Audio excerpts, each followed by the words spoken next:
Oh, howdy, kitties. Dr. Freedom here with you. Time some Doctor News. News a minute around the universe that may or may not make you go, oh my goodness, what is Capaldi wearing in that picture?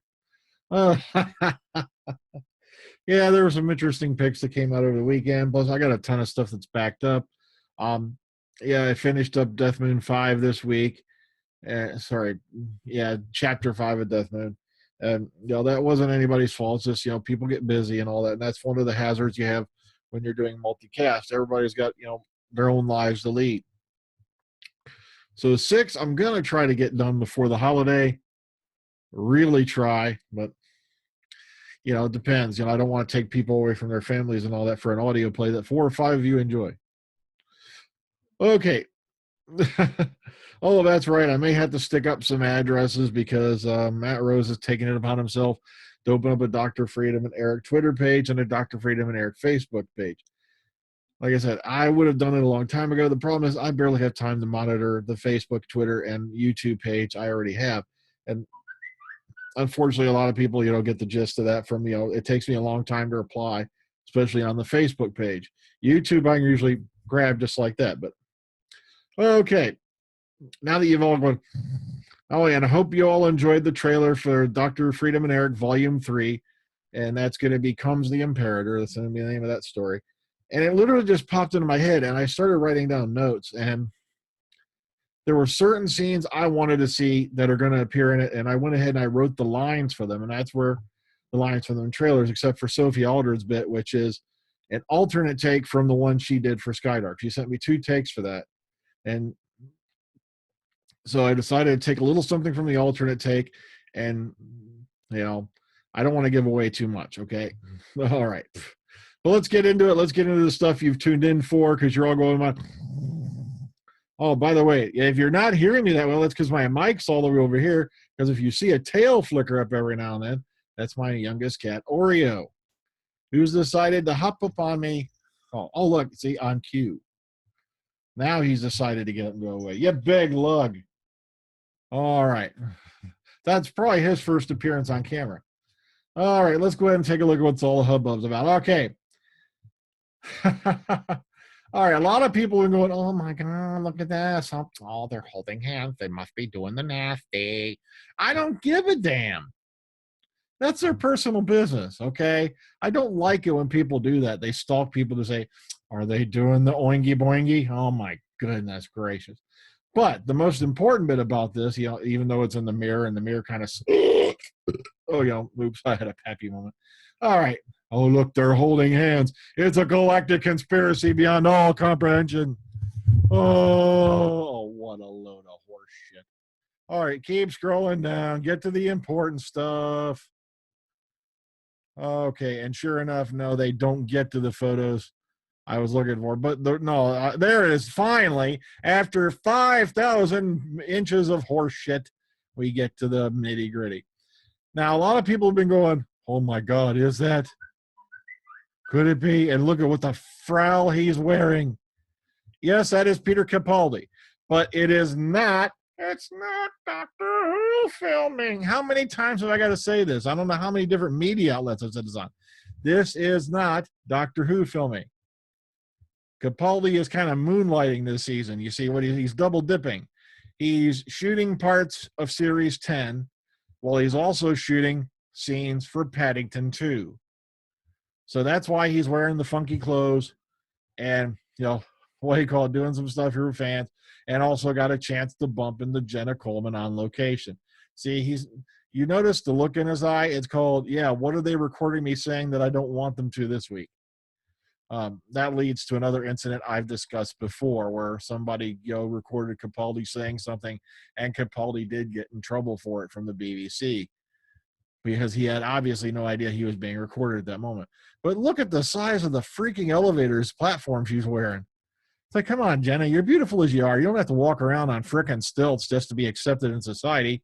Or do you? All right, moving on. Rona Munro. Let's get chats about her writing her new Doctor Who Season 10 episode, which is going to be called The Eaters of Light. Now, as I said before, this is very, very interesting because Rona Munro wrote Survival, which was the last serial of the classic series back in '89. Whew.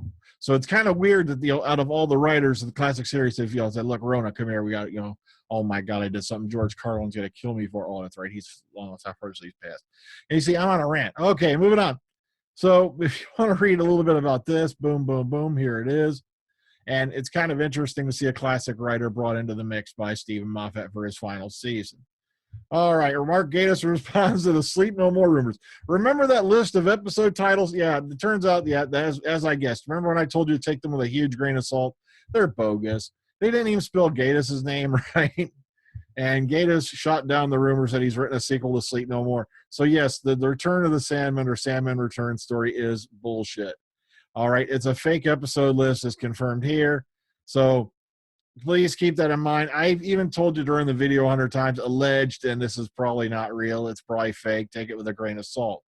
And that's what you got to do, because when the news starts drying up, you got morons who figure, basically have, gotten bored with jerking off and find a new way of getting on everyone else's nerves by going online and making fake shit up on Wikipedia.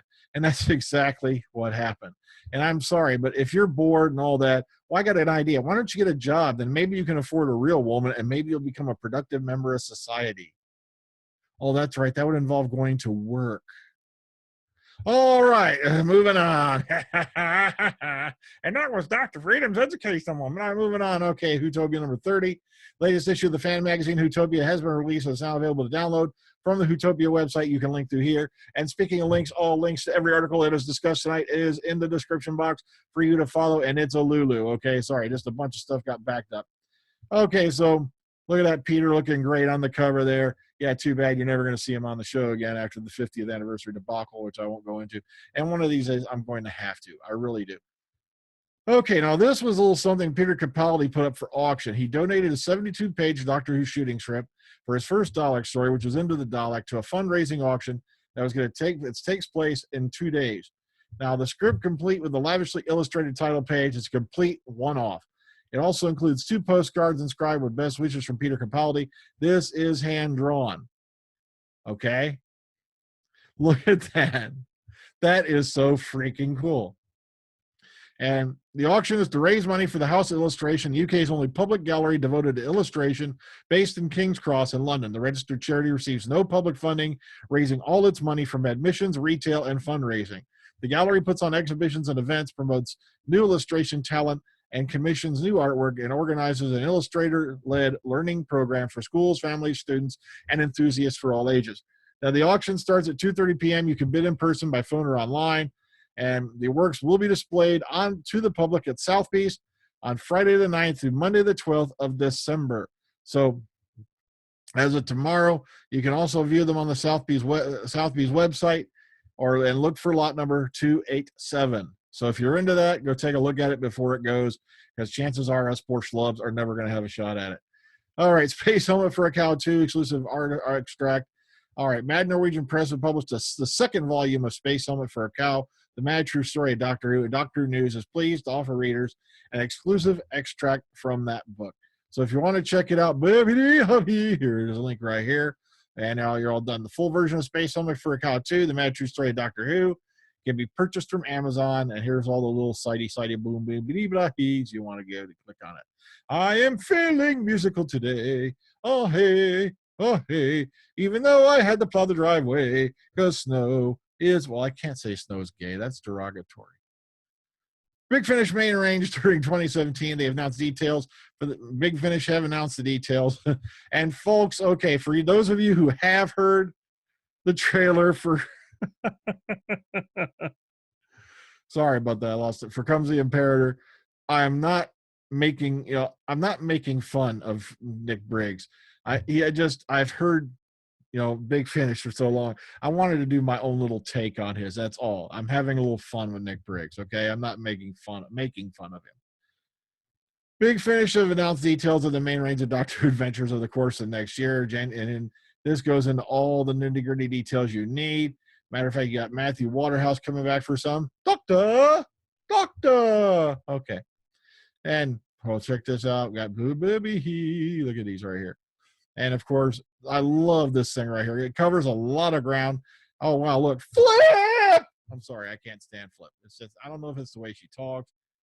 Maybe it's the way she's directed. I'm sorry, Lisa Greenwood, especially because you gave me a shout out a while back. I've got nothing against you personally. I mean, it's just the character doesn't click for me. All right, Christmas issue of Radio Times, the nationwide publication of the legendary double edition of the Radio Times, which features the second interview with Peter Capaldi as in many weeks. And he goes into some stuff here. Dr. Mysterio here. So check that out. Bam, bam. Oh, look at that cute little cover. And lastly for today, mini heritage plaque for Jon Pertwee is up for auction. That's right. Back in October, the Doctor Appreciation Society unveiled a blue heritage plaque at the new Wimbledon Theatre in London. And I'm pretty sure that's supposed to be Wimbledon Theatre in London in honor of the third Doctor, Jon Pertwee. The Society has now produced 25 miniature versions, which are available to purchase from their website, but also have put a special one up for auction, which includes the signatures from many of the guests who attended the event. Ready? Here we go. June Whitfield, Fenella Fielding, Barry Cryer, John Colshaw, Ingeborg Pertwee, Dario Pertwee, Lorraine Chase, Timothy Combe, Michael Ferguson, Bob Baker, Katie Manning, Jeremy Bullock, Richard Franklin, Peter Miles, David Banks, Prentice Hancock, Graham Harper, and Cy Town. Okay. And all the proceeds from this auction will be paid into the Society's plaque fund, which raises money to pay for the plaque at the new Wimbledon Theatre. See, they got it right the second time. The dedication event and the Grand Order of the Waterettes, which John was an enthusiastic supporter of during his life. It's a whopping 30 centimeters. I'm not a big metric guy, so. Okay, then. So if you're into that, boom, boom, boom. Once again, please go enjoy Death Moon. I'm having a lot of fun with it. I know it's been taking longer to get episodes out, but with a multicast story, I can't just sit down and whip out the mic and start doing chapters. All right, because I'm bringing in other folks' lines. The coolest part is I haven't had to really use any major direction. A lot of people have been getting really, for their readings, been really getting the gist of their parts right off the bat. I don't even have to go, do this now, or something like that. So it's kind of almost self-directed. They're doing really, really great work. And consider none of us are really ever going to make any money off it. Please come in and enjoy it. Just for the hell of it. Sit down and spend a little time with us as we run through the galaxy like crazy little, I don't know, psycho children with blaster guns. Okay, until next time, everybody. Take care. Ta-ta. Bye-bye.